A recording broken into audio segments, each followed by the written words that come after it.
7절부터 13절 말씀까지 읽고 마지막으로 25절 한 절을 여러분들이 읽겠습니다.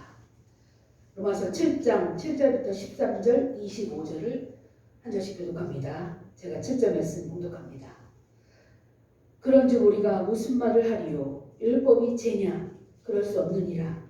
율법으로 말미암지 않고는 내가 죄를 알지 못하였으니 곧 율법이 탐내지 말라 하지 아니하였더라면 내가 탐심을 알지 못하였으리라.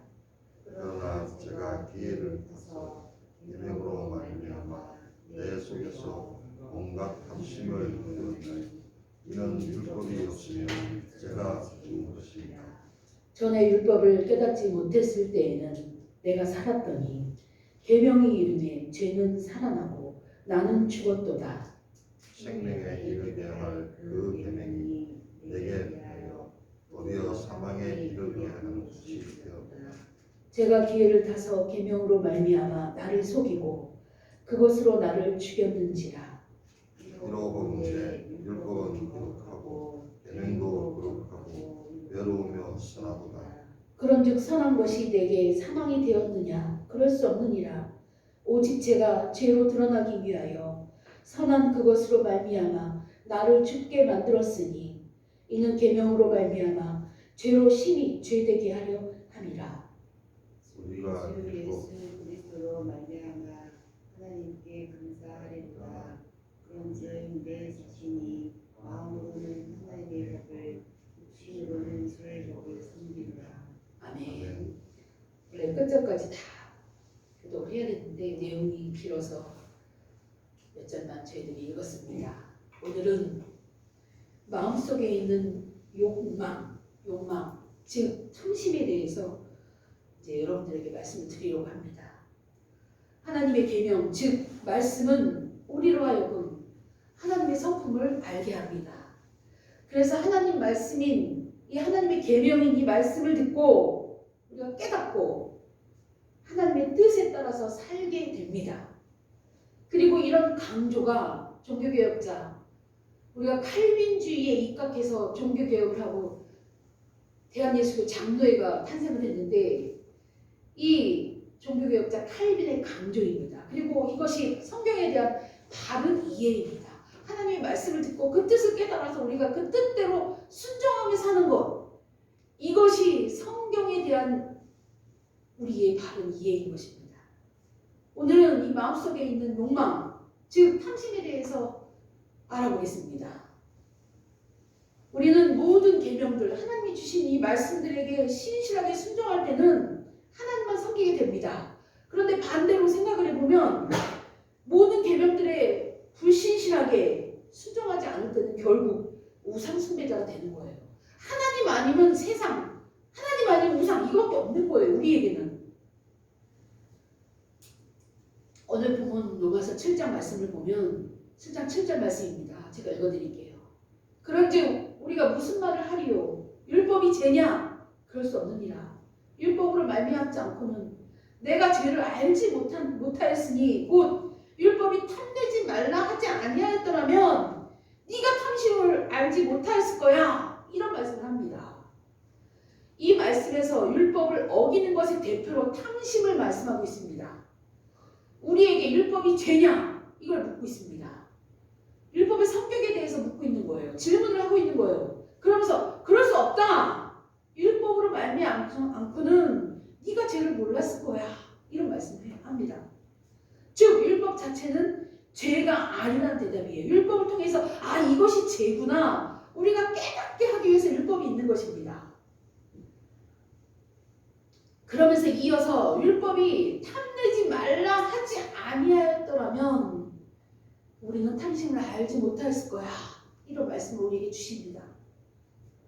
즉 이 말씀에서는 탐심이 율법을 어기는 것의 대표라고 말씀하고 있는 것이에요.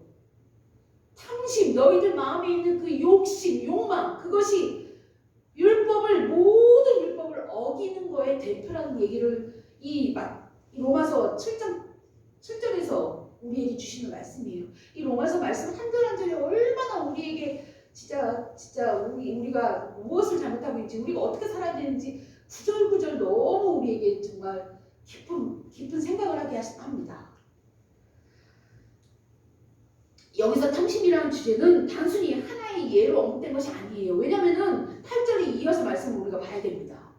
죄가 기회를 타서 계명으로 말미암아 내 속에서 온갖 탐심을 이룬다니 한 번 더 탐심에 대해서 반복을 합니다.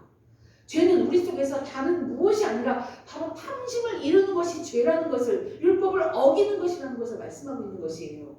율법은 곧 하나님 말씀이에요. 우리가 하나님 말씀을 어기는 것은 우리 마음속에 있는 탐심인 것이에요. 즉 로마서 7장에 의하면 탐심은 모든 죄의 근원인 것입니다. 이 우리가 갖고 있는 이 욕심, 이 욕망이 모든 죄의 근원이라고 말씀하고 있는 거예요. 이 탐심에 해당하는 헬라어는 에피디미아입니다. 에피디미아 이 헬라어인데 이것이 탐심이라는 단어를 쓸 때 이 에피디미아를 씁니다. 헬라어 이제 구약 성경을 헬라어로 번역해 놓은 70인 성경이 있어요. 거기에서도 출애굽기 20장 17절에 탐내지 말라는 이 말씀에 에피디미아를 사용했습니다. 에피디미아의 정확한 의미는 욕망하다예요. 욕망하다. 그것이 탐심, 줄여서 탐심인 거예요. 한자어로. 무언가에 대한 강한 욕구를 갖는 것을 의미하고 있습니다. 이 단어의 다른 번역으로는 신약 성경에서 많이 쓰였어요. 정욕이라는 단어를 쓸 때 같은 단어를 썼어요. 정욕. 우리가 정욕이 뭔지 잘 알죠. 이 성경에서 말씀하고 있는 정욕 이제 읽어드릴게요. 에베소서 4장 22절입니다. 너희는 유혹의 욕심을 따라 썩어져가는 구습을 쫓는 옛사람을 벗어버리고, 이 말씀 속에 유혹의 욕심, 이 단어가 에피디미아가 사용이 됐어요. 유혹의 욕심, 욕망, 같은 뜻이라는 거예요. 탐욕, 다 같은 뜻이라는 거예요. 또 요한일서 2장 16절에도 읽어드리겠습니다. 이는 세상에 있는 모든 것이 육신의 정욕과 안목의 정욕과 이생의 자랑이니, 여기서 육신의 정욕, 안목의 정욕 같은 단어를 반복해 썼잖아요. 육신에 표현할 때도 정욕, 안목, 눈으로 보는 탐심, 이 정욕 다 같은 단어 에피디미아예요. 이외에도 신약 성경에 자주 나오는 정욕이라는 단어는 인간의 내면적인 갈망, 특히 죄로 기우는 그 강한 욕망을 말하고 있습니다. 그러므로 율법에 대한 이 반항은 우리 모두의 욕망에서 나오는 것임을 우리가 알아야 합니다. 이를 다른 말로 하면은 율법은 하나님의 성품을 반영하는 것인데, 이 하나님의 성품과 가르치면서 어긋나려고 하는 것의 모든 원인이 우리의 욕망이라고 말씀하고 있는 거예요. 그러니까 하나님의 성품에 반대되는 것이, 그것의 원인이 욕망이라는, 이 에피디미아라는 것입니다. 그래서 이 에피디미아, 이 욕망, 이 탐심이 죄의 근원인 거예요. 죄가 뭐예요? 하나님 뜻에 반대되는 것이 죄잖아. 이것이 탐심이고 욕망이고 에피디미아, 같은 거라는 뜻이에요. 우리의 모든 죄의 근원이 마음속에 있는 욕망인 것입니다. 이 욕망 때문에 우리가 죄를 짓는 거예요. 하나님께 반역하는 거예요. 하나님 말씀을 거스리는 거예요. 하나님을 거스리는 것도, 예배를 가볍게 여기는 것도, 권위에 복종하지 않는 것도, 이웃의 생명을 귀하게 여기지 않는 것도, 음욕을 품는 것도, 무력을 품는 것도, 명예욕을 품는 것도, 모두 우리 마음에서 나오는 이 탐심, 즉 욕망인 것입니다. 우리 마음속에서 꿈틀대고 있는 에피디미아, 곧 이 욕망 때문인 것이에요. 성도 여러분, 마음속에서 꿈틀대고 있는 이 죄의 근원인 욕망을 따르지 않는 여러분이 되기를 간절히 기도합니다. 하나님의 계명을 지키는 것은 마음의 문제, 즉 욕망의 문제로 보는 것은 우리가 만들어낸 것이 아니에요. 제가 말하고 있는 것이 아니에요. 예수님이 먼저 설명해 주셨습니다. 우리에게 말씀으로. 예수님이 산상수훈을 말씀하실 때 살인하지 말라는 이 계명을 가지고, 이 살인하려고 하는 이 마음, 미워하는 마음만 있어도 살인이야, 이런 말씀을 우리에게 주셨어요. 그러니까 마음의 문제인 거예요. 살인도 행위가 아닌, 행위도 당연히 살인이지만 그 이전에 네 마음의 문제야. 형제를 미워하는 것도 살인하는 거랑 똑같은 거야, 이런 말씀을 우리에게 주셨어요. 또 예수님이 간음하지 말라는 이 계명도 직접적으로 간음을 했는지 성취의 여부보다 음욕을 품었는지를 묻는 마음의 문제로 보아야 한다고 예수님이 우리에게 알려주신 말씀이에요.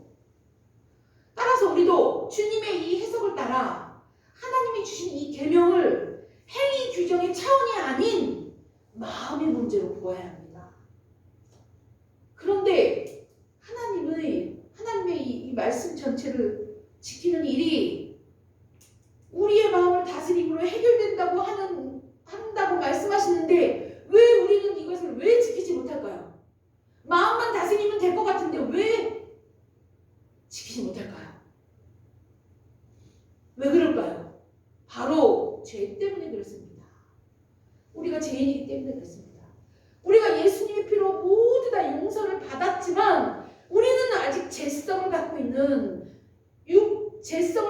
육체를 가진 인간이기 때문에 그렇습니다. 우리는 겉모습과 행위만 병든 게 아니고 우리의 에피디미아, 그것도 병들었기 때문에 그렇습니다. 원래 이 에피디미아는 하나님을 향한 거룩한 욕망이었어요. 더 성결하게 살고자 하는 욕망, 하나님이 주신 이 땅에서 하나님이 주신 사명과 가업을 온전히 완수하고자 하는 그 불타오르는 거룩한 갈망이 에피디미아였습니다. 그런 이것이 범죄 이전의 에피디미아예요. 하지만 여기에 죄가 침범을 했습니다. 그 결과로 우리의 모든 것이 우리의 에피디미아, 거룩한 이 욕망까지도 망가진 것이에요. 마치 고장난 장난감처럼 잘못 작동하는 노복처럼 우리는 망가진 것입니다. 우리의 겉모습, 행동, 마음 모든 것들이 다 망가진 것이에요. 그래서 그릇된 곳으로 가려하고 불순한 충동이 불쑥불쑥 갑자기 일어나고 더럽고 추한 본능을 쫓아가는 것이 우리 인간의 모습이란 것입니다. 그렇게 하지 않으려고 해도 우리가 할 수 없어요. 우리 의지로는 안 됩니다. 전도서 7장 20절에 말씀합니다. 선을 행하고 전혀 죄를 범하지 아니하는 의의는 세상에 없기 때문이다 라고 말씀합니다. 우리는 타락한 욕망을 도무지 이길 수가 없어요. 물건에 대한 욕심을 놓을 수가 없어요. 로마서 7장 21절도 말씀합니다. 그러므로 내가 한 법을 깨달았노니 곧 선을 행하기 원하는 나에게 악이 함께 있는 것이로다 말씀합니다. 이렇게. 그리고 이어서 로마서 우리가 읽지 않은 부분 말씀이 중요한 말씀이 많아요. 이어서 23절 24절을 말씀합니다. 내 지체 속에서 한 다른 법이 내 마음의 법과 싸워 내 지체 속에 있는 죄의 법으로 나를 사로잡아 오는 것을 보는도다. 오라 나는 공고한 사람이로다. 이 사망의 몸에서 누가 나를 건져내랴 이러면서 한탄을 하고 있습니다. 죄 때문인 것입니다. 죄 때문에 우리의 거룩한 욕망이 망가졌기 때문에 우리는 타락한 욕망밖에 없는 것이에요. 죄가 우리의 에피디미아를 망가뜨렸기 때문입니다. 우리는 이렇게 죄로 말미암아 망가진 에피디미아를 가지고 있다는 이 사실을 분명히 알고 있어야 합니다. 우리는 우리 스스로 할 수 있다라는 이런 헛된 희망을 품지 않고 인간의 가능성에 대한 기대를 접어두어야 합니다. 인간이 할 수 있어. 인간은 그런 능력을 갖고 있어. 우리의 의지대로 조절할 수 있어. 절대 불가능합니다. 안 됩니다. 우리는 겸허히 이 사실을 인정하고 받아들여야 합니다. 하나님의 계명을 잘 지키고 싶은데 내 속에서 요동치는 망가진 에피디미아가 끝까지 나를 죄의 길로 나락으로 떨어뜨리고 있다는 것을 인정해야 합니다. 하나님 앞에 우리는 하나님 할 수 없습니다. 도와주세요. 이래야 되는 것이 우리의 모습인 것입니다. 아니야 내 주먹을 믿어. 우리가 잘났어. 인간은 무엇이든지 할 수 있어. 아닙니다 여러분.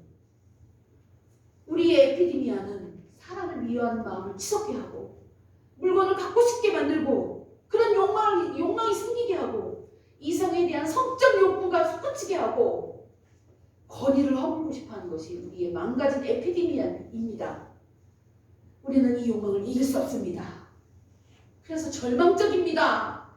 선하게 살고 싶은데 할 수 없는 것이 너무 절망적입니다. 하나님 말씀에 순종하고 싶은데 내 의지로는 못합니다. 시편 1편 1, 2절에 말씀합니다. 이런 절망적인 상황 가운데서 시편은 우리에게 말씀을 주고 있습니다. 복 있는 사람은 악인들의 꾀를 따르지 아니하며 죄인들의 길을 서지 아니하며 오만한 자들의 자리에 앉지 아니하고 오직 여호와의 율법을 즐거워하며 그의 율법을 취하러 묵상하는도다. 절망적인 상황 가운데서 시편기자는 우리에게 이런 말씀을 줍니다. 복 있는 자가 되면 악인들의 꾀를 따르지 않아. 죄인들의 길에 서지 않아. 오만한 자들의 자리에 앉지 않아.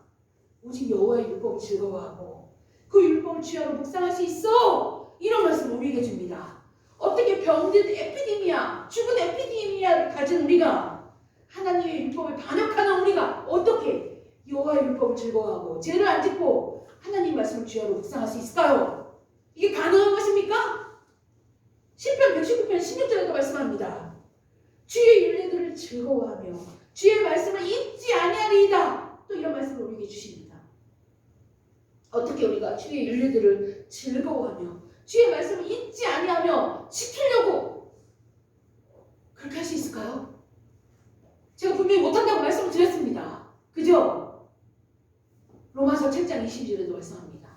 내 속사람으로 하나님의 법을 즐거워한다고 사도 바울이 말씀을 합니다. 우리에게. 너 속사람으로 하나님의 말씀 즐거워할 수 있어. 이게 가능한 일입니까? 죄인인 인간 스스로는 이럴 수 없는데 어떻게 이것이 가능한 것일까요? 가능한 이유가 있어요. 우리 인간 스스로는 절대 불가능합니다. 그러나 가능한 일이 있습니다. 그것은 바로 예수님 때문에 그래요. 예수님 때문에. 예수 그리스도께서 나 대신 십자가에서 죽으시고 그리고 하나님으로서 부활하시고 승천하시면서 보내신 성령 때문에 가능하게 된 것입니다.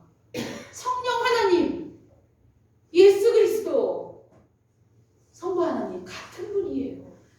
이 예수님이 십자가에서 우리 대신 죽으시고 부활하셔서 하나님이심을 온 세상에 드러내시고 승천하시는 걸 제자들이 보는 눈앞에서 하늘로 직접 올라가시고 성령 하나님을 그 예수님을 믿는 자들에게 보내주신 성령 하나님 때문에 이게 가능해진 것입니다. 여러분들이 스스로 여기 와서 하나님께 예배 드리려고 스스로 와서 앉아서 예배를 드리는 이런 모습이 다 성령 하나님 때문에 가능한 것입니다. 성령께서 우리의 마음속에 다시 하나님을 향한 거룩한 에피데미아를 회복시키시고 거기에 불을 붙이셨기 때문에 가능한 것입니다. 제가 전도하지 않으면 가슴이 타서 죽는 것 같은 그런 마음을 갖게 하시는 것도 성령 하나님이 내 안에 있는 에피데미아를 회복시키셨기 때문에 가능한 것입니다. 예수 그리스도 때문에, 예수님 때문에 우리가 죽은 의지를 다시 살리시고 우리의 더럽혀진 욕망을 씻으셨기 때문에 우리가 다시 하나님 말씀을 즐거워할 수 있게 된 것입니다. 하나님 말씀을 들으면서 그 말씀을 순종해야지 노력하는 것도 이 성령 하나님 때문에 가능한 것입니다. 창세기 2장 7절에 하나님이 사람을 생명이 되게 하셨다는 말씀이 있습니다. 생명은 살아있는 영이에요. 우리가 육체를 입고 있는데 우리의 영 때문에 우리는 살아있는 생명이 되었습니다. 죄가 있기 전에 영적 존재라는 이 말은 하나님과 교통하고 하나님의 뜻을 알고 하나님을 사랑하고 하나님을 위하여 사는 존재를 가리킵니다. 그런데 이것이 죄로 인해서 부셔졌는데 그리스도께서 십자가 화평을 이루어서 우리 속에 새로운 사람을, 우리의 더러운 에피데미아를 가진 우리의 모든 전인이 타락한 우리를, 그래서 죽은 우리를 다시 살리셔서 우리는 이제 새 사람이 된 것입니다. 그 창조된 새 사람이 우리의 마음을 다시 하나님을 바라볼 수 있도록 하나님을 향한 그 에피데미아를 갖도록 만드신 것입니다. 이것이 그리스도의 십자가와 그로 말미암은 성령님의 사역인 것입니다.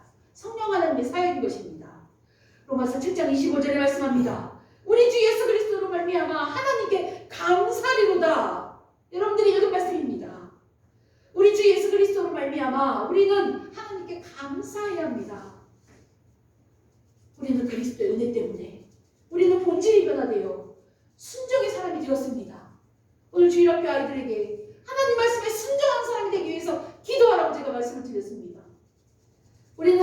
형상으로 새롭게 변화되어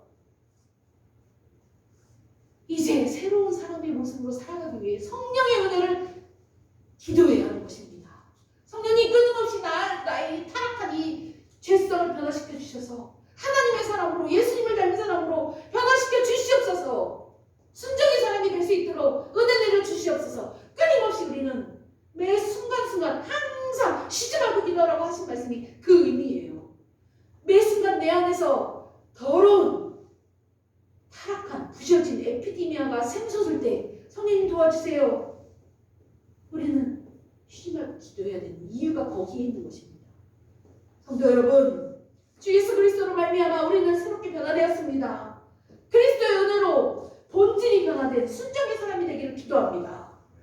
하나님의 형상으로 변화되기 위해 성령의 은혜를 기도하는 여러분들이 되기를 기도합니다.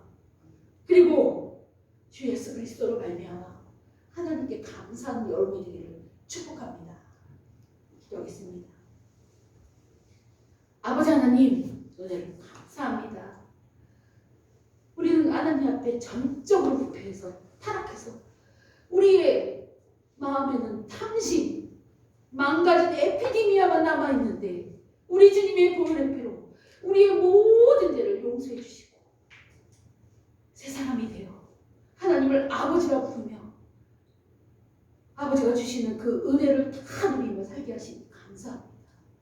아버지 하나님, 이제 우리는 새로운 사람으로 변화되어 순종의 사람이 되기를 기도합니다. 하나님의 형상으로 매 순간 변화되기를 성령의 도우심을 간절히 기도합니다.